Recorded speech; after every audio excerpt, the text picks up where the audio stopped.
ये सुनते हैं मुंशी प्रेमचंद की कहानियों का संग्रह मानसरोवर भाग 2 की कहानी, जिसका नाम है न्याय, नबी का नीति निर्वाह। हजरत मोहम्मद को इल्हाम हुए थोड़े ही दिन हुए थे। 10-5 पड़ोसियों और निकट संबंधियों के सिवा अभी और कोई उनके दीन पर ईमान न लाया था। यहाँ तक कि उनकी लड़की जैनब और दामाद अबू अल आस भी, जिनका विवाह इल्हाम के पहले ही हो चुका था, अभी तक नए धर्म में दीक्षित न हुए थे। जैनब कई बार अपने मायके गई थी और अपने पिता के ज्ञानोपदेश सुने थे। वह दिल से इस्लाम पर श्रद्धा रखती थी, लेकिन अबुल आस के कारण दीक्षा लेने का साहस न कर सकती थी। अबुल आस विचार स्वातंत्र्य का समर्थक था। वह कुशल व्यापारी था।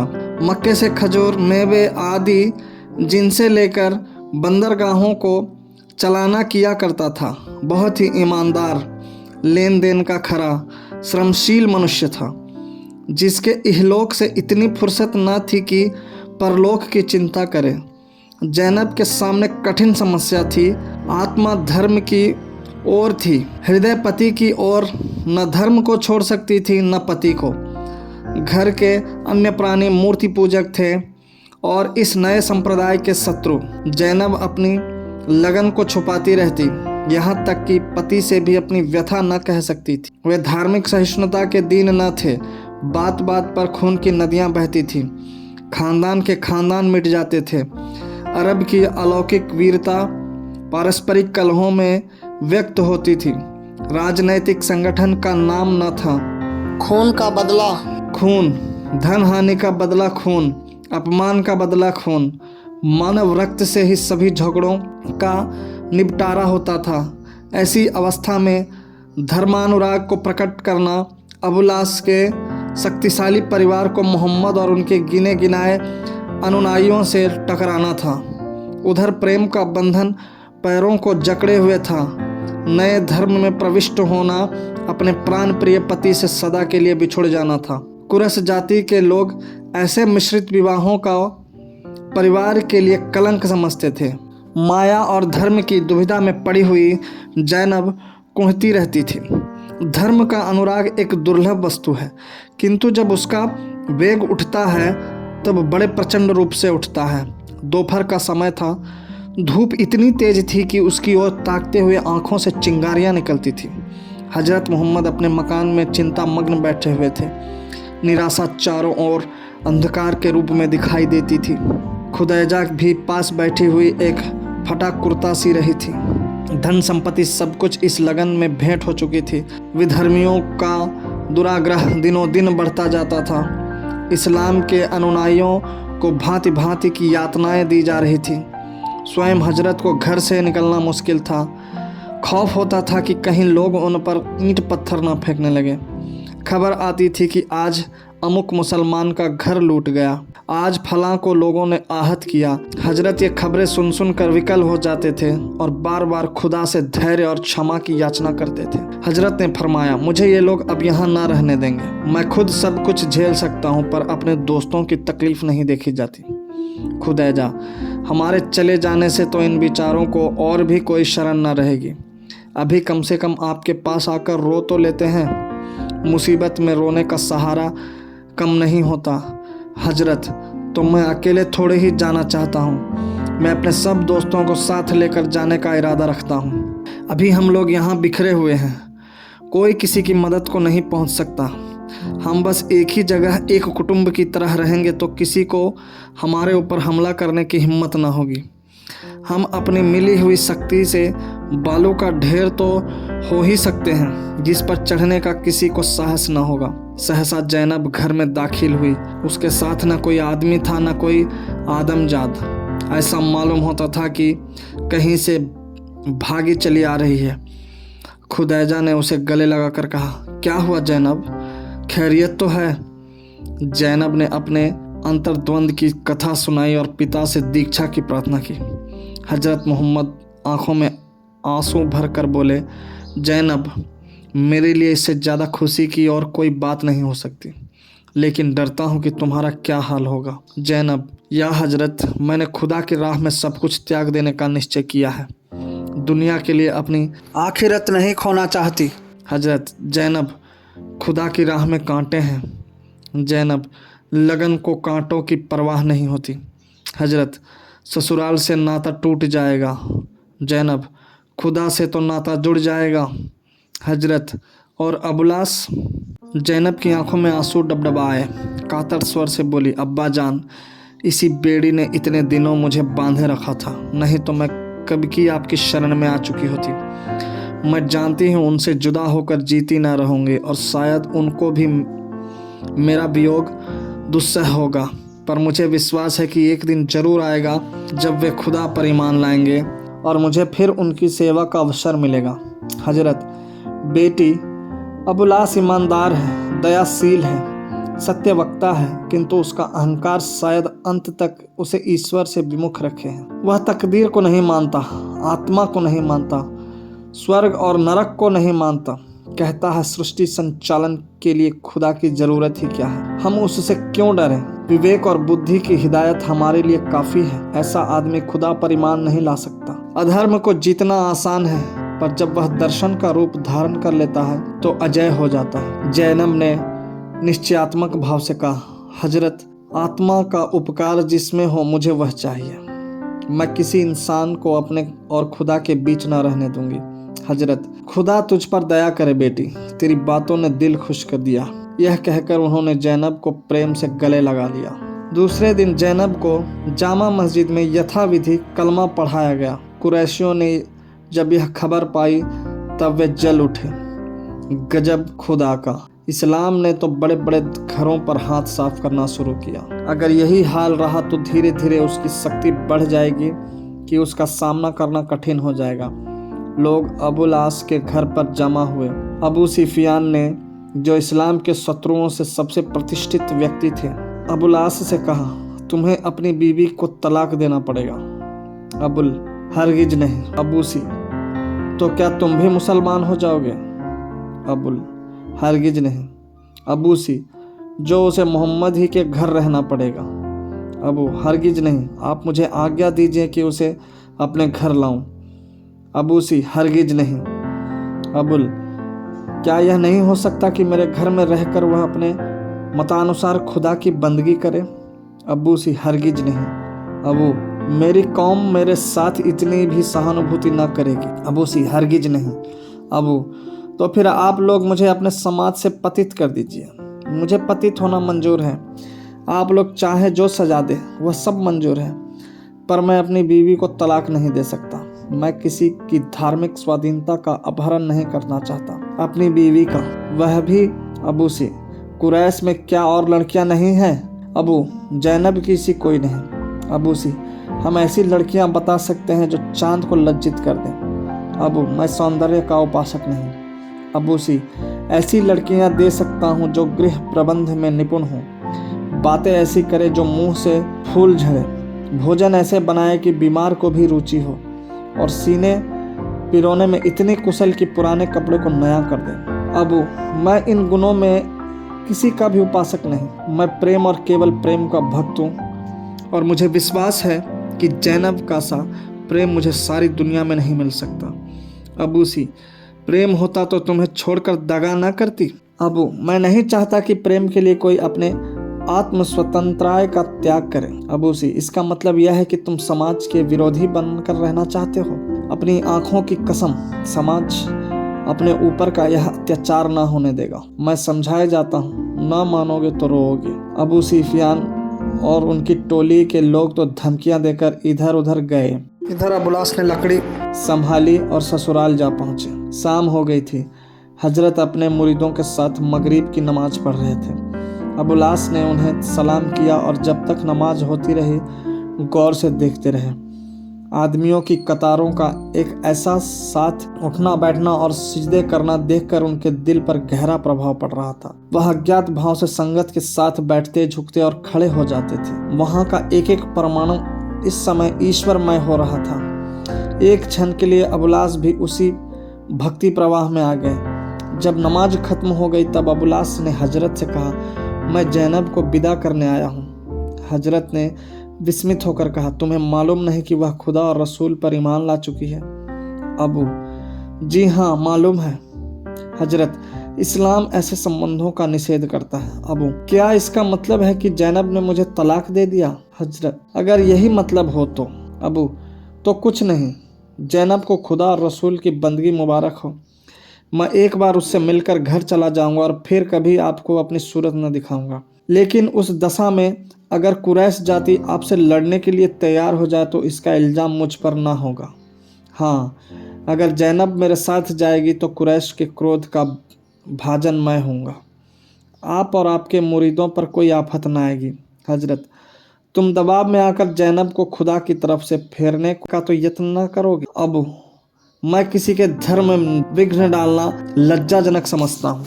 हजरत, तुम्हें लोग जैनब को तलाक देने पर तो मजबूर न करेंगे?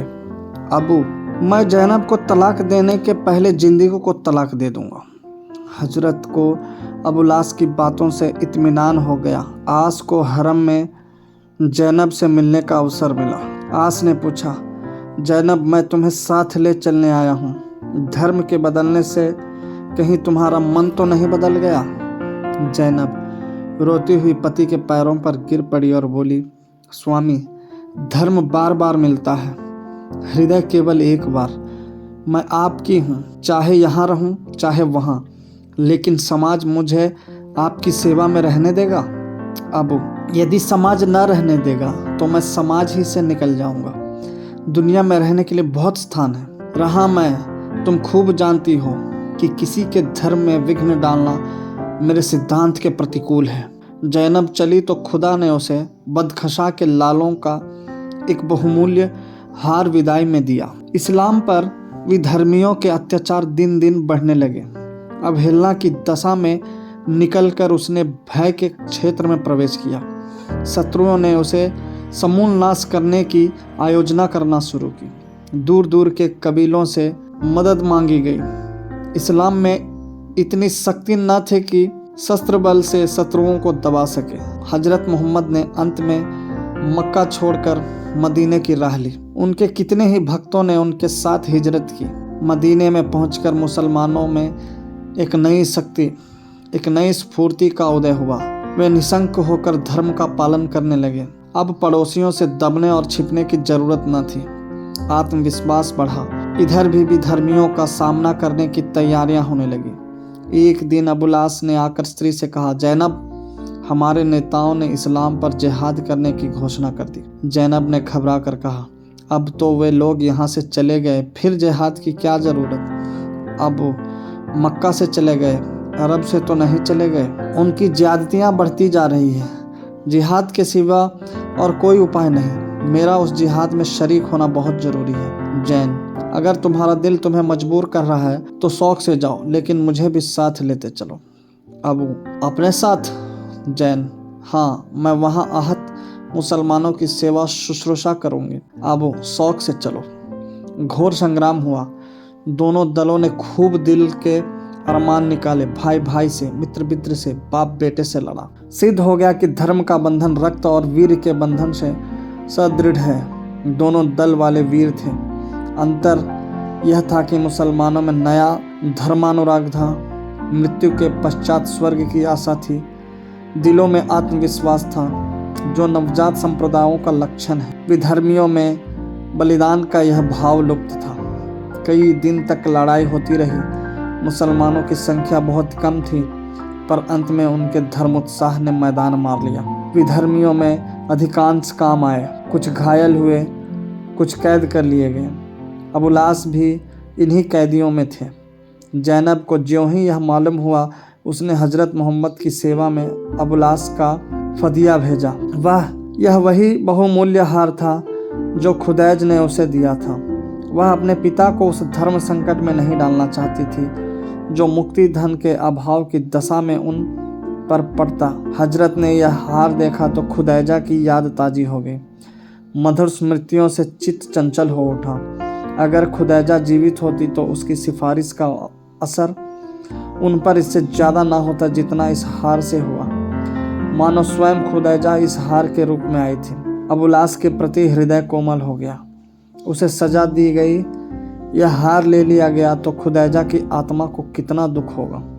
उन्होंने कैदियों की फैसला करने के लिए पंचायत नियुक्त कर दी थी। यद्यपि पंचों में सभी हजरत के इष्ट मित्र थे, पर इस्लाम की शिक्षा उनके दिलों में पुरानी आदतें, पुरानी चेष्टाएं न मिटा सकी थी। उनमें अधिकांश ऐसे थे जिनको अबू लास से पारिवारिक द्वेष था, जो उनसे किसी पुराने खून का बदला लेना चाहते थे। इस्लाम ने उनमें क्षमा और अहिंसा के भावों को अंकुरित न किया हो, पर साम्यवाद को उनके रोम रोम में प्रतिष्ठित कर दिया था। वे धर्म के विषय में किसी के साथ रूरियात न कर सकते थे, चाहे वह हजरत का निकट संबंधी क्यों न हो। अबू लास सिर झुकाए पंचों के सामने खड़े थे और कैदी पेश होते थे। उनके मुक्ति धन का मुलाहिजा होता था और वे छोड़ दिए जाते थे। अबू लास को कोई पूछता ही न था, यद्यपि वह हार एक तस्तरी में पंचों के सम्मुख रखा हुआ था। हजरत के मन में बार बार प्रबल इच्छा होती थी कि सहाबियों से कहें यह हार कितना बहुमूल्य है, पर धर्म का बंधन जिसे उन्होंने स्वयं प्रतिष्ठित किया था मुंह से एक शब्द भी ना निकलने देता था। यहाँ तक कि समस्त बंदी जन मुक्त हो गए। अबू लास अकेला सिर झुकाए खड़ा रहा। हजरत मोहम्मद के दामाद के साथ इतना लिहाज भी ना किया गया कि बैठने की आज्ञा तो दे दी जाती। सहसा जैद ने अबू लास की ओर कटाक्ष करके कहा, देखा खुदा इस्लाम की कितनी हिमायत करता है। तुम्हारे पास हमसे पंचगुनी सेना थी, पर खुदा ने तुम्हारा मुंह काला किया। देखा यह अब भी आंखें नहीं खुली। अबू लास ने विरक्त भाव से उत्तर दिया, जब आप लोग यह मानते हैं कि खुदा सबका मालिक है, तो तब वह अपने एक बंदे को दूसरे की गर्दन काटने में मदद न देगा। मुसलमानों ने इसलिए विजय पाई कि गलत या सही, उन्हें अटल विश्वास है कि मृत्यु के बाद हम स्वर्ग में जाएंगे। खुदा को आप नाहक बदनाम करते हैं। जैद, तुम्हारा मुक्ति धन काफ़ी नहीं है। अबू लास, मैं इस हार को अपनी जान से ज़्यादा कीमती समझता हूँ। मेरे घर में इससे बहुमूल्य और कोई वस्तु नहीं। जैद, तुम्हारे घर में जैनब है, जिन पर ऐसे सैकड़ों हार कुर्बान किए जा सकते हैं। अब तो आपकी मनसा है कि मेरी बीवी मेरा फदिया हो। इससे तो यह कहीं बेहतर है कि मैं कत्ल कर दिया जाता। अच्छा, अगर मैं वह फदिया ना दूं तो? जैद, तो तुम्हें आजीवन यहाँ गुलामों की तरह रहना पड़ेगा। तुम हमारे रसूल के दामाद हो, इस रिश्ते से हम तुम्हारा लिहाज करेंगे, पर तुम गुलाम ही समझे जाओगे। हजरत मोहम्मद निकट बैठे हुए ये बातें सुन रहे थे। वे जानते थे कि जैनब और आस एक दूसरे पर जान देते हैं। उनका वियोग दोनों ही के लिए घातक होगा। दोनों घुल घुल कर मर जाएंगे। सहाबियों को एक बार पंच चुन लेने के बाद उनके फैसले में दखल देना नीति विरुद्ध था। इससे इस्लाम की मर्यादा भंग होती थी। कठिन आत्मवेदना हुई। यहाँ बैठे न रह सके, उठकर अंदर चले गए। उन्हें ऐसा मालूम हो रहा था कि जैनब की गर्दन पर तलवार फेरी जा रही है। जैनब की दीन करुणापूर्ण मूर्ति आंखों के सामने खड़ी मालूम होती थी, पर मर्यादा, निर्दय निष्ठुर मर्यादा का बलिदान मांग रही थी। अबू लास के सामने भी विषम समस्या थी। इधर गुलामों को अपमान था, उधर वियोग की दारुण वेदना थी। अंत में उन्होंने निश्चय किया, यह वेदना सहूंगा, अपमान न सहूंगा, प्रेम को गौरव पर समर्पित कर दूंगा। बोले, मुझे आपका फैसला मंजूर है, जैनब मेरा फदिया होगी। निश्चय किया गया कि जैद अबू लास के साथ जाए और आबादी से बाहर ठहरे। आस घर जाकर तुरंत जैनब को वहां भेज दें। आस पर इतना विश्वास था कि वे अपना वचन पूरा करेंगे। आस घर पहुंचे तो जैनब उनसे गले मिलने दौड़ी। आस हट गए और कातर स्वर से बोले, नहीं जैनब, मैं तुमसे गले ना मिलूंगा। मैं तुम्हें अपने फदिये के रूप में दे आया। अब मेरा तुमसे कोई संबंध नहीं है। यह तुम्हारा हार है, ले लो और फौरन यहाँ से चलने की तैयारी करो। जैद तुम्हें लेने को आए हैं। जैनब पर वज्र सा गिर पड़ा, पैर बंध गए, वहीं चित्र की भांति खड़ी रह गई। वज्र ने रक्त को जला दिया, आंसुओं को सुखा दिया, चेतना ही न रही। रोती और विलखती क्या। एक क्षण के बाद उसने एक बार माथा ठोका, निर्दय तकदीर के सामने सिर झुका दिया, चलने को तैयार हो गई। घोर नैराश्य इतना दुखदायी नहीं होता जितना हम समझते हैं। उसमें एक रसहीन शांति होती है। जहाँ सुख की शांति नहीं, वहाँ दुख का कष्ट कहाँ। मदीने में रसूल की बेटी की जितनी इज्जत होनी चाहिए उतनी होती थी। वह पिता गृह की स्वामिनी थी। धन था, मान था, गौरव था, धर्म था, प्रेम न था। आंख में सब कुछ था, केवल पुतली न थी। पति के वियोग में रोया करती थी।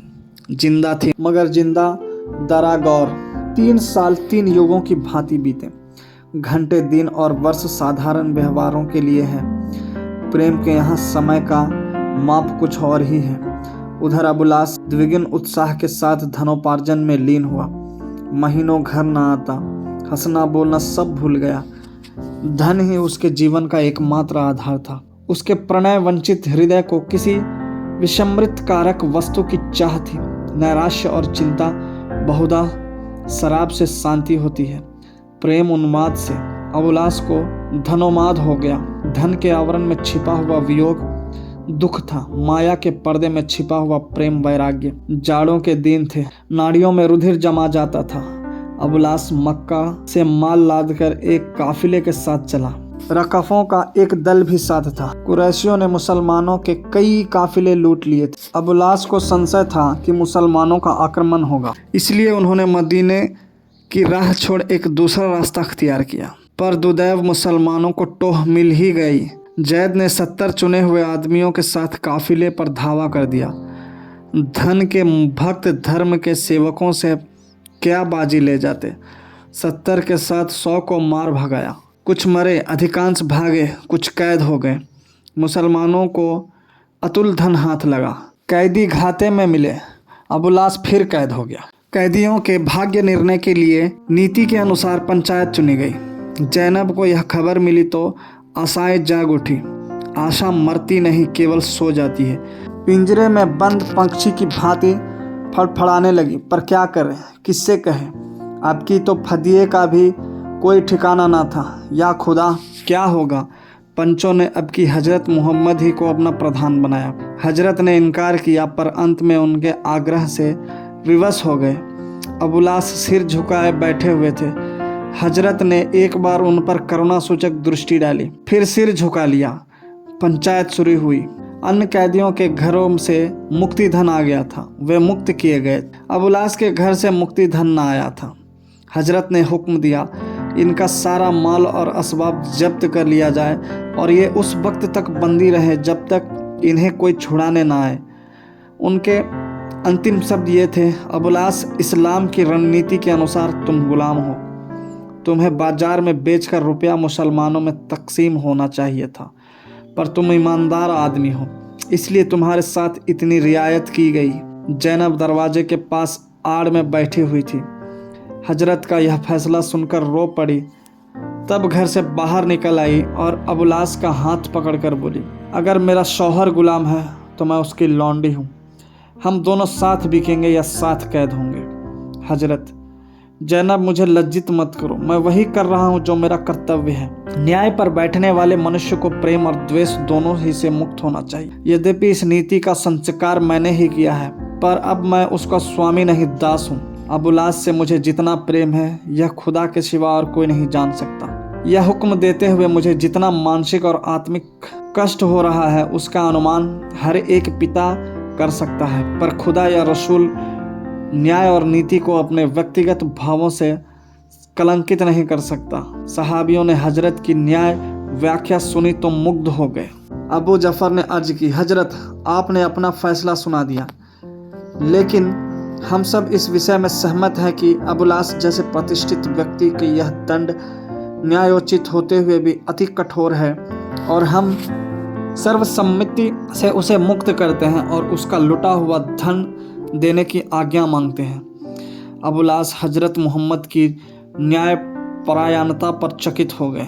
न्याय का इतना ऊंचा आदर्श, मर्यादा का इतना महत्व, नीति पर अपना संतान प्रेम तक न्योछावर कर दिया।